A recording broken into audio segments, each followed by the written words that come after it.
sorry, Jenny, you know, I had your husband lined up at that boat party and you didn't go, so enjoy your life of singleness. Yeah. You are driven by desperation. You're going to make the wrong choices. You're going to settle for less than what God has for you.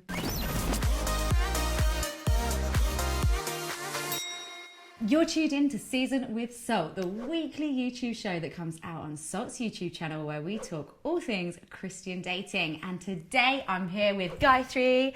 We're talking about dating experts and influencers, and one in particular who's like the biggest in the world, and should we take their advice? And why don't you give us a rundown of the man, the myth, the legend, Matthew Hussey. Right, who is this guy? If they've never heard of him, who is he? Matthew Hussey is a gentleman who has made a career out of providing advice to quite specifically single women. It is women. Yeah, single women. So he's got a book, he's got an Australian show where he advises women, takes hopeless cases and gets them back on the scene. Yeah.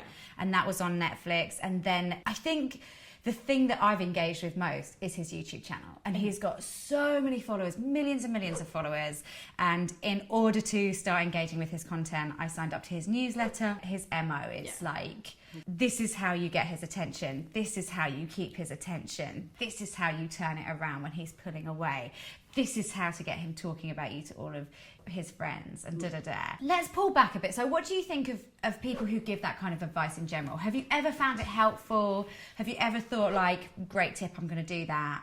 What's your stance? I think the difficult thing that I've got is, for me personally, my issue I don't think is actually being in the relationship.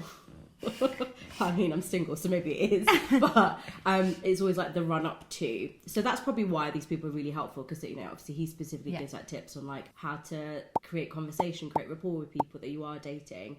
But I think it's always awkward in terms of trying to apply a one size fits all approach to a lot of these things. You don't know what people's backgrounds are, you don't know where they're coming from and what's causing them. And I think a lot of times it feels like some of it is just common sense, just have some self-respect, don't fall into traps. I think influencers are great because they help you recognise things. When you're in the moment, you probably don't see a lot of people's behaviour. I love that. I think people who do really good content where they're just really black and white, they're if they're inconsistent, if they're doing this. And they sometimes ask you questions and you're like, whoa, hang on. I think I've experienced or am experiencing that. Exactly. Yeah. And then you can be like, hang on, is this representative of my value? Is this how I should be treated? Exactly. And it might also be easier to hear it from someone else than a friend. Yeah. Sometimes our friends either know us too well, or we just don't really buy into, or we're just very excited and you just need someone to and you're just why aren't you encouraging me? And they're because he seems a bit mean. Yeah. What about the types that I've particularly been looking at? And Matthew Hussey does do that stuff. Yeah. But he also does the here's how to get him. Yeah. What do you think of that? I really okay.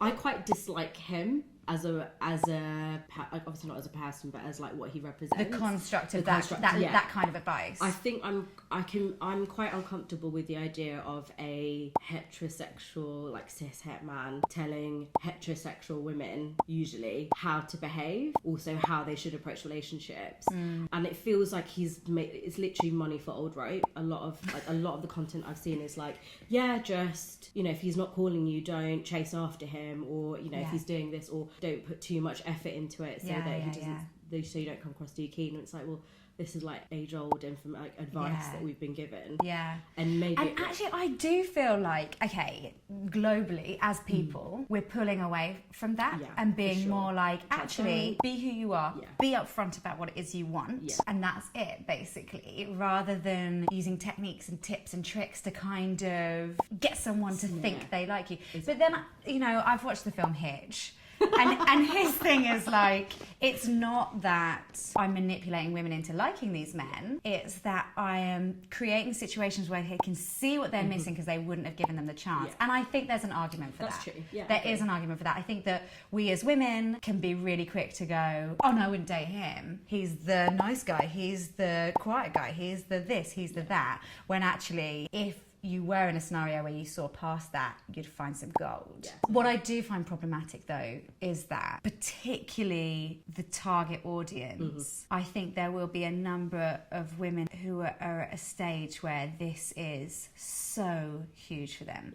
It's so precious. Their heart is so invested in it. And I would want anyone who is marketing something to those people to do it with complete honour, complete kindness, not just how can we get the most clickbaity title to get their money, to get their $9.99. And I'm not saying that that's his thought process in doing it, but I think there will be a few people who are just so desperate for answers, so desperate to meet someone that they will spend that money. I wonder, you know, in the same way that there are other industries that capitalise on desperation and on telling people they're not getting what they want and what they need. Actually, there's nothing wrong with being single. We picked one out though.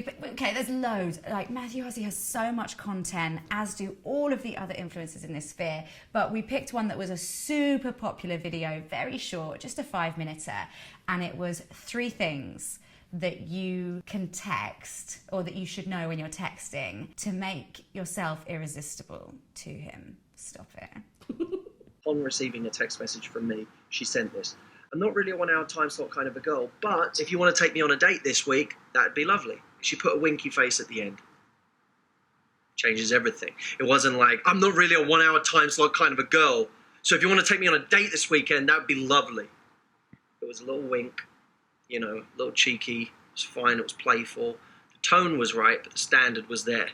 That's a great text. Immediately, I saw her differently and the dynamic changed. So those are 3 things you can do. Add value, eliminate your questions, and show your standard through text messages. Right, Matthew Hussey's 3 rules. Add value, don't ask questions, communicate your standards. So, add value. I'll send a photo of something. Me? Filming myself. Just doing a little solo filming before the crew arrive for the proper salt filming tomorrow. Send. Don't ask questions. What shall I say? I'll say, oh, okay, I've got a friend, mutual friend, coming over for a movie tomorrow night.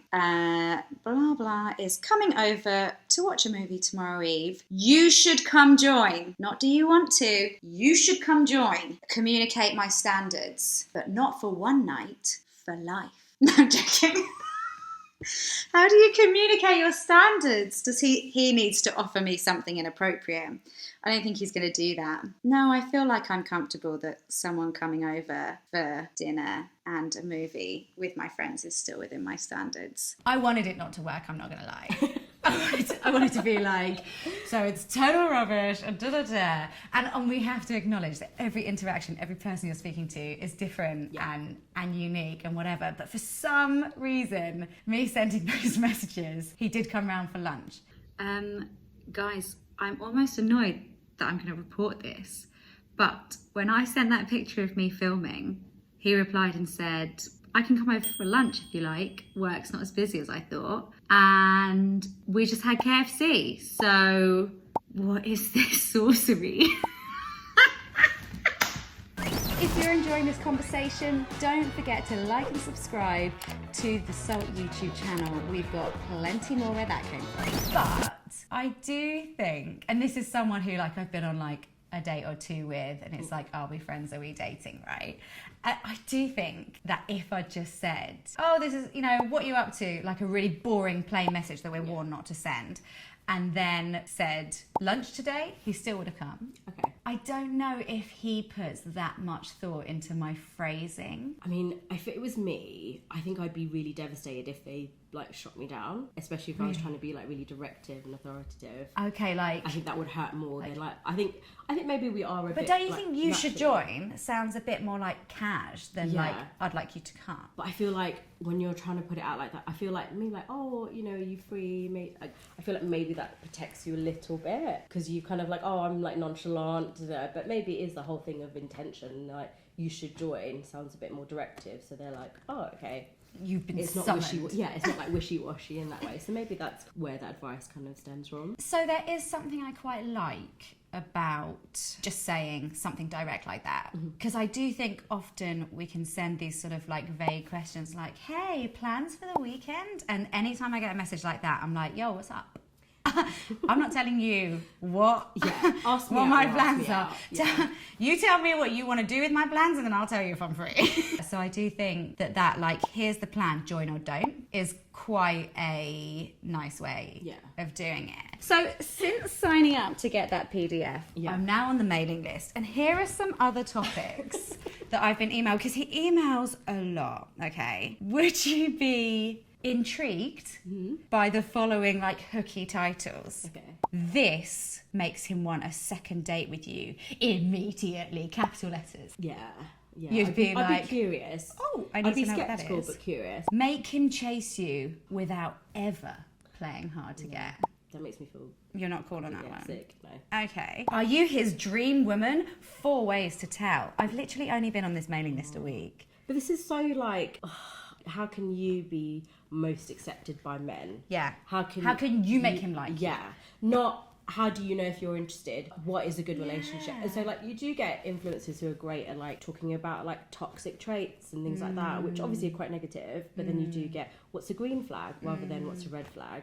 Whereas a lot of him is like, okay, how do you get him to like you? We're over it. Like we've moved on from that. Get on the right side of history. Yeah, we were allowed to like men, and we're allowed to also expect men to be attracted to other traits outside of like our physical or playing games. Like it should just be easier than that. Yeah, I totally agree. And I think particularly it's hard because I want to speak from the standpoint of a Christian, but we're in a world where dating isn't embraced in that way. And we can't say that some of this stuff wouldn't work on men, because men are attracted to physical things, and in an ideal world you really would get to know someone and spend hours in that person's company before you decided your level of attraction to them. But that's not the world we live in. So it's like, to what extent do we bend our practices to make the world work for us, and to what extent do we rigidly stick to what we believe is biblical? But I don't think that requires like lots of compromise or flexibility. I think you can still, because if you feel like you're on the path that God has led you to, he's going to put people in and out. They obviously might not be there forever, and it might not necessarily be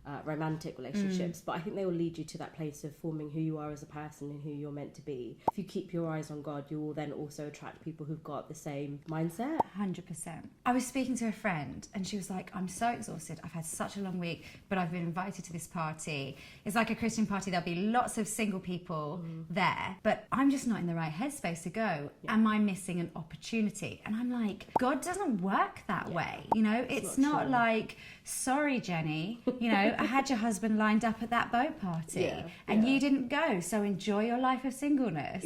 Like, it's just not like that. You don't need to panic. There's so much space just to like live your life brilliantly and see who comes into it. And not be guided by desperation. I think that's like a huge thing, especially like for Christian women, when you hear all the stats, and it is difficult to meet people, but if you are driven by desperation, you're going to make the wrong choices. You're going to settle for less than what God has for you. I think ultimately the messages he's written convey self-assurance, confidence, somebody who knows and believes their value. And I think what I feel is like, you will speak in that way. You will be a person who's like, if he or she doesn't want to come, that's fine. It doesn't affect my value. It doesn't affect my attractiveness. It doesn't affect who I am. You will be that person if you connect more deeply with God, if you really understand your value, rather than pretending to be confident. Actually seek out the one who can breathe that confidence into you, and then you'll speak that way anyway. It'll come across. You have been watching Season with Salt, the weekly show that comes out on Salt's YouTube channel. For more incredible Christian dating content, don't forget to like and subscribe.